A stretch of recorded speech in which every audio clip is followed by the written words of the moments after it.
তুমি জানো বাবু, মা আমাদের কখনো ছেড়ে যায় না, সব সময় আমাদের সাথে থাকে। সত্যি? হ্যাঁ।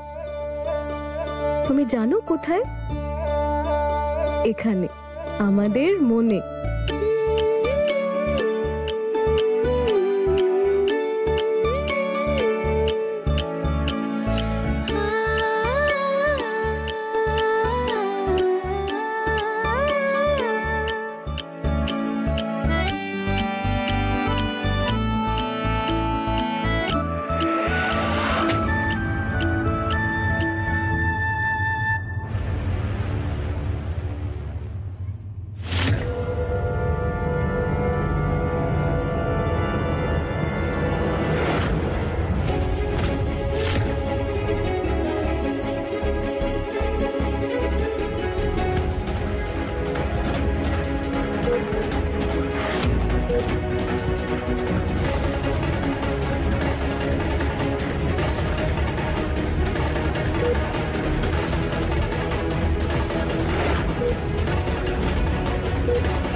মা, মা আমাকে ক্ষমা করে দাও। আমার জন্য তোমার আজ এই অবস্থা। তুমি তাড়াতাড়ি সুস্থ হয়ে যাও মা। আমার ভীষণ দরকার তোমায় মা, ভীষণ দরকার তোমায় মা।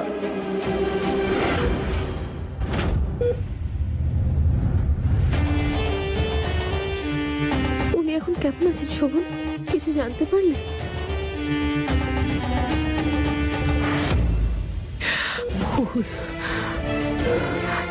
হ্যাঁ মা, বলো। ফুলের মা আবার ফুলের সামনে সত্যিটা না বলে বসে। আমার নাম নিয়ে নিলে তো আমি ধ্বংস হয়ে যাব।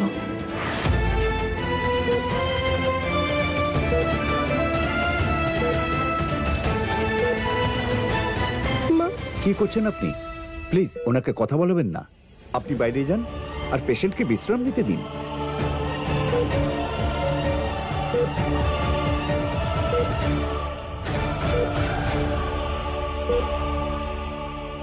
ফুল, উনি কেমন আছেন? এখনো অর্ধেক অজ্ঞান অবস্থায় আছে। ডাক্তার মাকে বিশ্রাম নিতে বলেছে। তার মানে আমার নামটা নেয়নি। এই যাত্রায় তো বেঁচে গেলাম। ফুল, নিজেকে একটু সামলাও।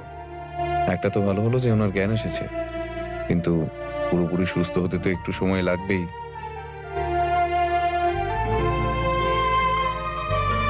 এখন আপনারা বাড়ি যান, আমি এখানেই থাকবো। না, আমরা এখানেই থাকবো।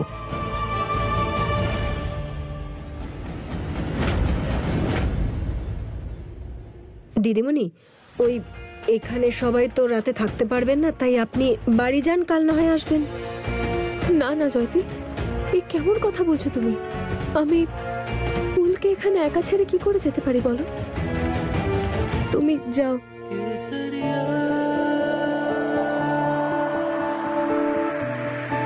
ও ঠিকই বলেছে, তুমি যাও, সকালে না হয় এসো। ঠিক আছে।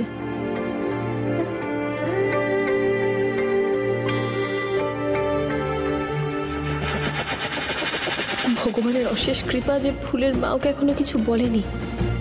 কাল সকাল অব্দি সময় তো আমি পেয়ে গেছি। রাতে একটু ঘুমলে তবে মাথাটা খুলবে, তারপর ভাববো এরপর কি করতে হবে।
আমার তো মনে হয় ওনাকেও হাসপাতালে পাঠানো উচিত। ডাক্তার ওনার পা শরীর থেকে কেটে নিশ্চয়ই আলাদা করে দেবে। রানী, রানী বাচ্চা আমাকে, আমি হাসপাতালে যাব না। আরে বের কর না।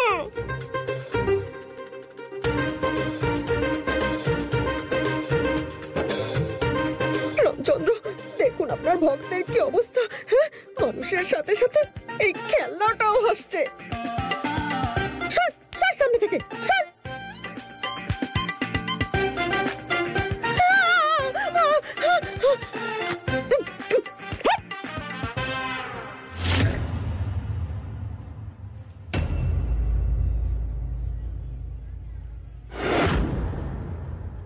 केसरिया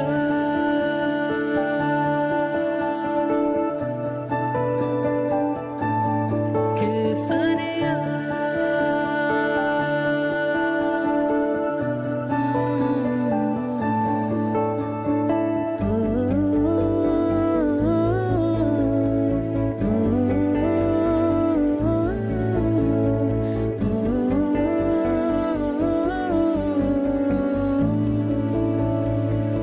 নয়না এই বাড়ির প্রথম মেয়ে, এই বংশের লক্ষ্মীও। মা আমাদের কখনো ছেড়ে যায় না, সব সময় আমাদের সাথে থাকে।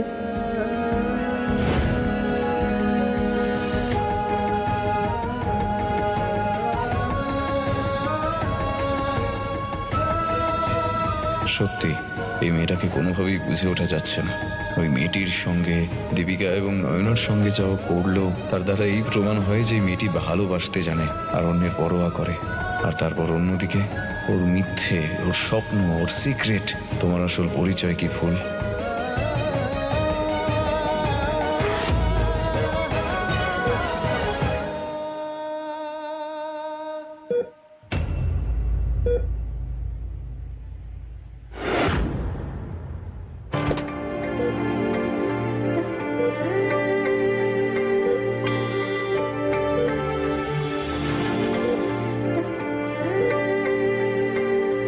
ফুল,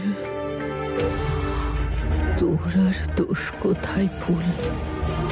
তুইও তো বিয়ের আগে জানতিস না এই সত্যিটা। তোকেও তো ঠকানো হয়েছে ফুল। তুই কেন ক্ষমা চাইবি বলতো? শোভন বাবুকে সব বলে দে।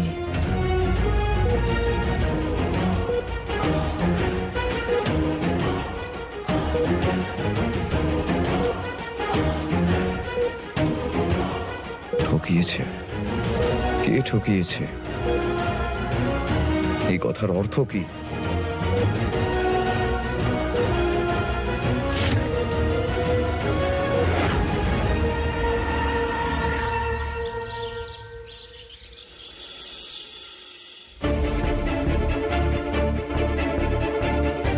তুইও তো বিয়ের আগে জানতিস না এই সত্যিটা। তোকেও তো ঠকানো হয়েছে ফুল। তুই কেন ক্ষমা চাইবি বলতো? আপনি বলার আগে একবার ভেবে দেখেন না কি বলছেন। আপনার যা ইচ্ছা আমার উপর দোষ চাপাচ্ছেন। ওই প্রসাদটা মা ঠাকুরন পাঠিয়েছিলেন, আমি নিজের ইচ্ছায় বানিয়ে আনিনি ওটা। মানে কেমন হয় আমার মতো মেয়েরা? আপনার মনে আছে আপনি নেশার ঘরে কাল কি করছিলেন? নাচছিলেন, জামা নিয়ে খেলছিলেন, ঘরের আসবাবের সাথে কথা বলছিলেন। আর তারপর ফুল, তোমার মা ঠিক কি বলতে চাইছিল? এই বিয়ে করে তুমি কিভাবে ঠকলে? তুমি ভালো করেই জানতে যে তোমার বিয়ে আমার সঙ্গে হচ্ছে, একজন বিবাহিত পুরুষের সঙ্গে। তাহলে তোমার মা কিভাবে ঠকানোর কথা বললো?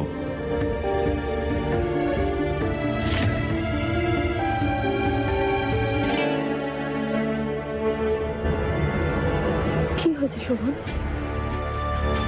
সব ঠিক আছে তো?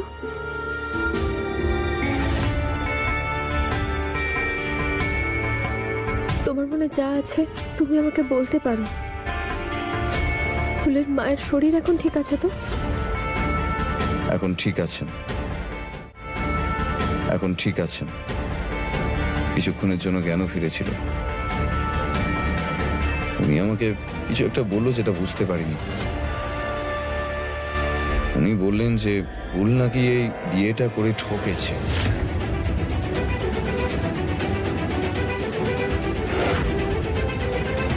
এই কথাটার কি অর্থ হতে পারে? কোন ঠকানোর কথা বলছেন উনি?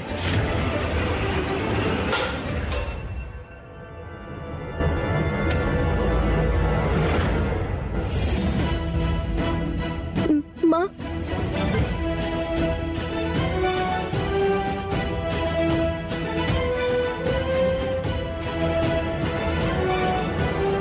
কি হলো তারা? তুমি কি এই ব্যাপারে কিছু জানো? আরে তারা দিদি, তুমি কি হয়েছে? সব ঠিক আছে তো? হ্যাঁ, আসলে আসলে ভুল করে আমার হাত থেকে টিফিন বক্সটা পড়ে গেছে।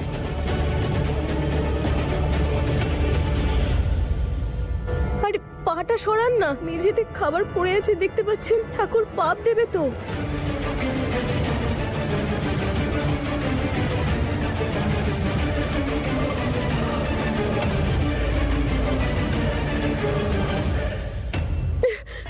কোথায় এলাম রে বাবা রামচন্দ্র?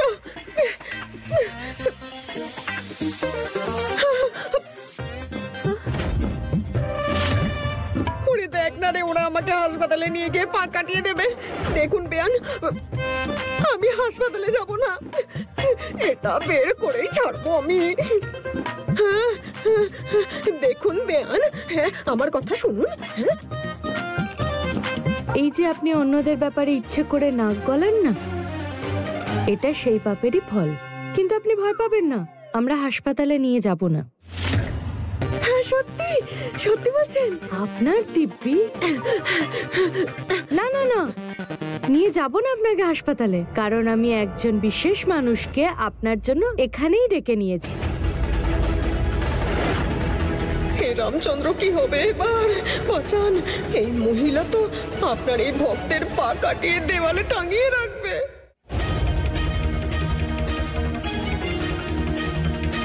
বলো তারা আমায়, তুমি ঠিক কি জানো? মানে আমি তো কিছু জানি না। মানে আমি তো এই ব্যাপারে কিছু জানি না। তো যখন ওই কথাটা আমি বললাম, তুমি চমকে গেলে কেন? তুমি যদি আমাকে এটা বলো যে ফুলের মা তোমাকে বলেছে ফুল আর তোমার এই গোটা বিয়েটাকে নিয়ে ওনাকে আর ফুলকে কেউ ঠকিয়েছে, তাহলে আমি ঘাবড়াবো না বলো?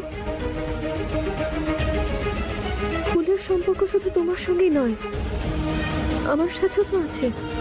ও শুধু তোমার স্ত্রী নয়, ও তো আমার বন্ধু। ওকে আমি আমার বোনের মতো ভালোবাসি। এখন তুমিই বলো, আমার কি কষ্ট হওয়া উচিত নয়? আমার মনে হলো যেন তুমি কিছু হয়তো জানবে।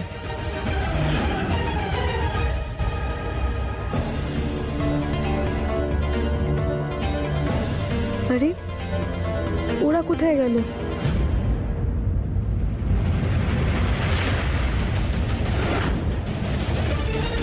কখনো কখনো অজ্ঞান অবস্থায় মানুষ কি করে কি বলে সেটা সে নিজেই জানে না। আমি জানি না নির্মলা দেবী তখন তোমাকে কি এমন বলেছে।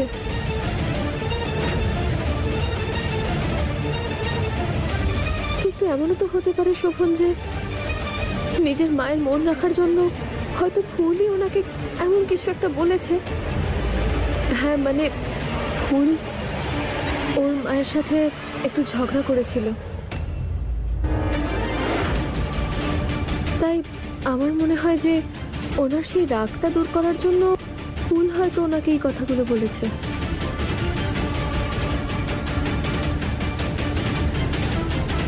ফুল এত বড় মিথ্যে কিভাবে বলতে পারে? এতটা নিচে নামবেও?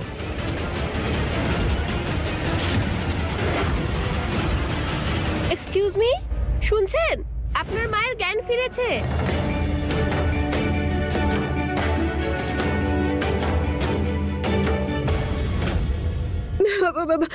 কাকে ডেকেছেন বেয়ান?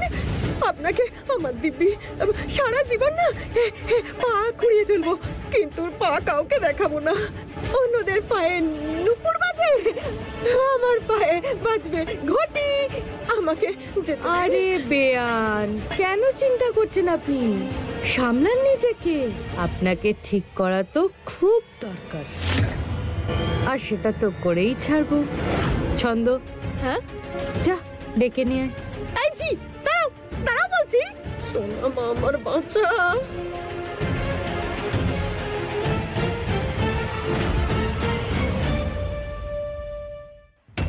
এটাও তো হতে পারে শোভন, আপনজনকে হারিয়ে ফেলার ভয়ে ও এতটা নিচে নামার সিদ্ধান্ত নিয়েছে। আর আমি তো বুঝতে পারছি আসলে মা আর মেয়ের সম্পর্কটা এতটাই তো গভীর হয় আর খুব মূল্যবানও। তাই সম্পর্কটা টিকিয়ে রাখার জন্য মিথ্যে সত্যি ঠিক ভুল কিছুই মাথায় রাখা চলে না।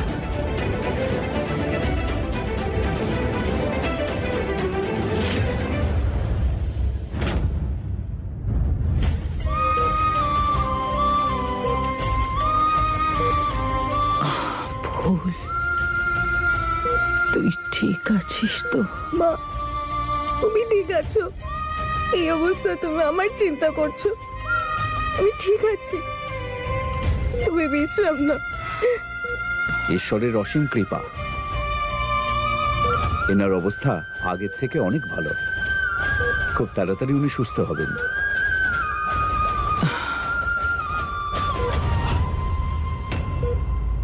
এত কিছু ঘটে গেছে তোর জীবনে, তারপরেও তুই চুপচাপ সব সহ্য করলি। তোকে সবাই মিলে এইভাবে ঠকালো রে মা।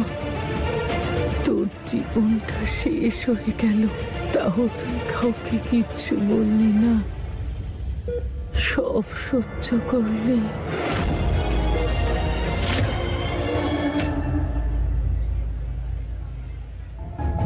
দেখো শোভন, আমি দেখলাম যে ফুল আর ওর মা সবকিছু ভুলে গিয়ে একে অপরের কাছে আসছে।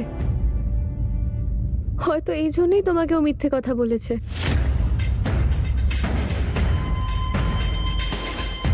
দেখো শোভন, আমি চাই যে তুমি ফুলকে এটা নিয়ে কোনো প্রশ্ন করো না।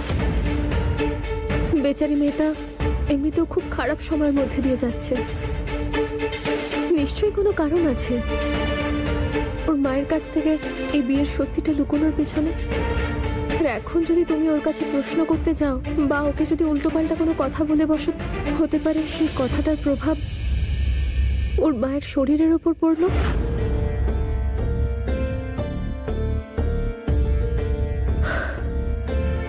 শোভন, প্লিজ তুমি ফুলকে কিচ্ছু বলো না, আমার জন্য। যেতে দাও না এই ব্যাপারটাকে।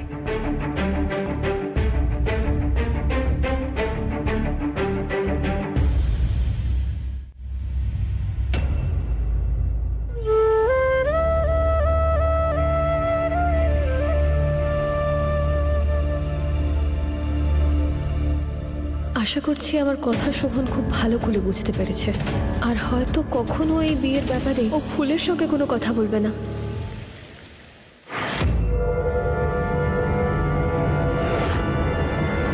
মা, ভয় পাচ্ছ কেন? আমি আছি তো, আমি লাঠির মতো তোমার সঙ্গে থাকবো।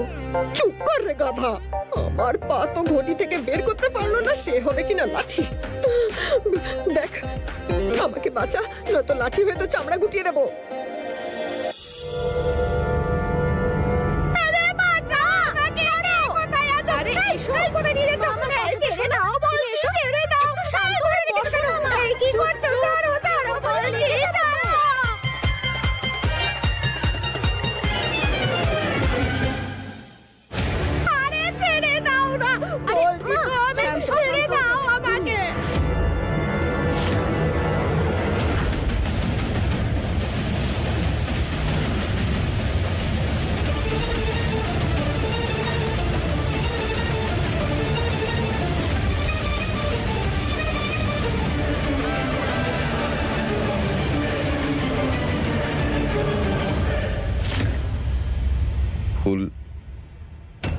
আমার মনে হয় যে তোমার বাড়ি গিয়ে একটু রেস্ট নেওয়া উচিত। না, আপনারা যান, আমি এখানেই থাকবো। না ফুল মা,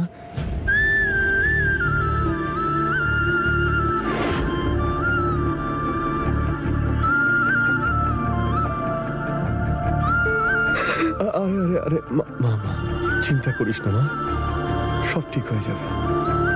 তুই কান্নাকাটি করিস না, হ্যাঁ? আর একটা কাজ কর না, তোরা সবাই এখন বাড়িতে যা, ঠিক আছে? আমি এখানে থাকছি। না মামা, আমি মাকে এখানে একা ছেড়ে যেতে চাই না। ফুল মা, জেদ করিস না তুই, আমার কথাটা শোন। তোর শরীরের অবস্থা কিন্তু ভালো নেই, বাড়িতে যা, একটু বিশ্রাম নিয়ে তারপর এখানে আসিস। আমি তো আছি এখানে, আমি সব সামলে নেব। তোমার মামা তো একদম ঠিকই বলছেন ফুল।